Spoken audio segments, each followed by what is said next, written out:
one more comment on the discussion they were making. There's been more information apparently, according to people, about the first week of this war through technology than there was for the whole Iraq war.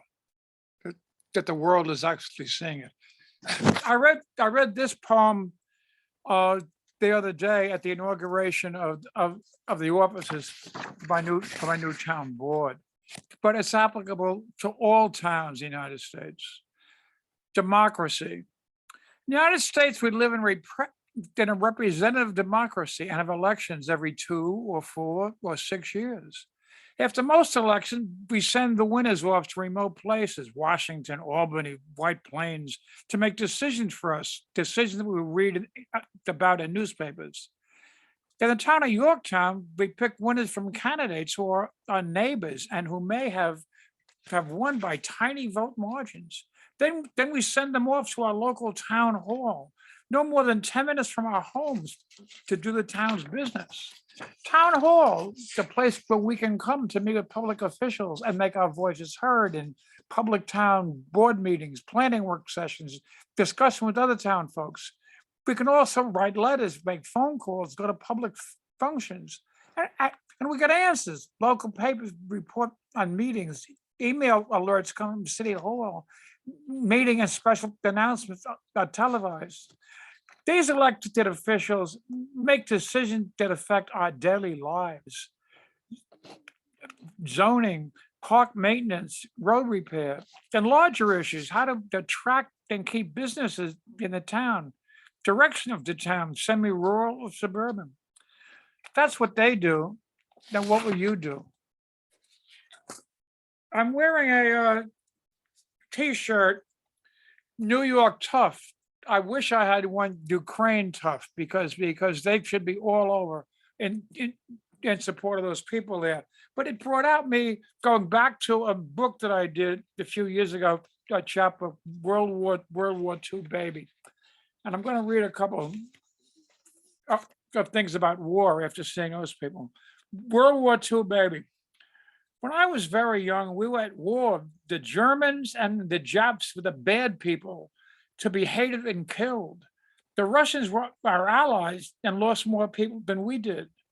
The US lost 405,399 people in World War II. I had an uncle come back from the Pacific with malaria, the Agent Orange of WW2, to kill them.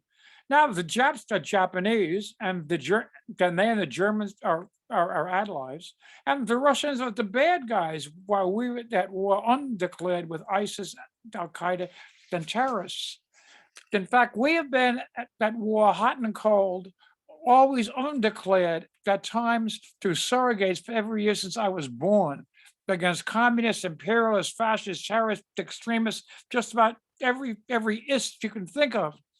And we have lost Korea, 35,516, Vietnam, 58,209, the Gulf War, 294, Afghanistan, 2,216, Iraq, 4,497. Additionally, they are only the wars that we know about. There are also, and then I go on to a whole bunch of them with the Gaya pigs and Cuban Missile Crisis. Worn out I am.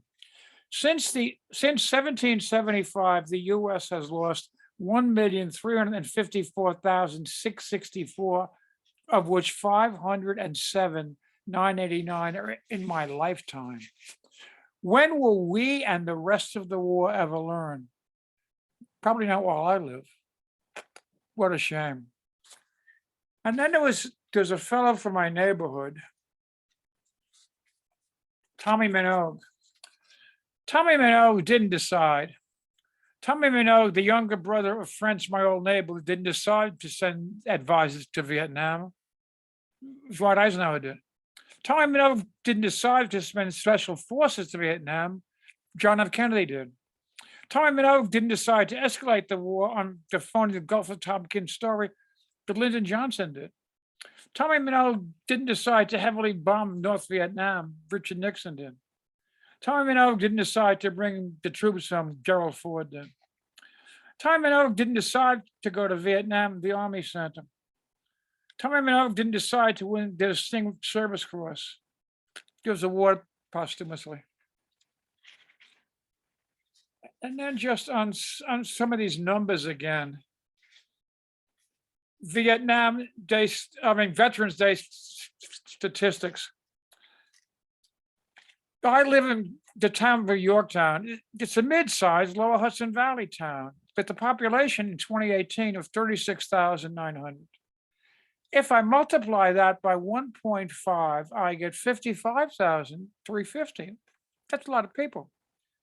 58,220 Americans were killed in Vietnam, more than 1.5 times the number in my Westchester town. Something to think about as we approach Veterans Day. And I had a very, David, how much time do I have? Do I have time for one more? Please go ahead. Vietnam, 1968. I was at the dedication of a memorial at the parish church of my youth last week. A memorial to honor those from the neighborhood who gave their lives during that awful war. The priest not only grew up in the neighborhood, but also served there for many years, was one of the speakers. He was well qualified to speak on Vietnam. He won a Silver Star and 2 bronze ones. The day brought back terrible memories of that ugly war, not only the dead brothers of friends being commemorated, but also of a nation that behaved very badly. Reconstruction workers beating up anti-war protests on Wall Street in a country torn apart by the war, turning its back on those who did the country's bidding and then returned home injured, what we now call PTSD, or a victim with Agent Orange. Some were upset that we were even in Vietnam and pointed to lies told us by 2 presidents, while others were aghast that we pulled out of a war we did not win. However, the American soldier had no responsibility for any of that. He or she only did what they were ordered to, and at great peril to themselves. The country grew up a lot after that. When we came home from another war of dubious cause than Iraq, we did not turn our back on the veterans, no matter what our positions were on the conflict. It's a pity that 55,000 people had to give their lives to teach us how to behave. Thank you for putting up with me.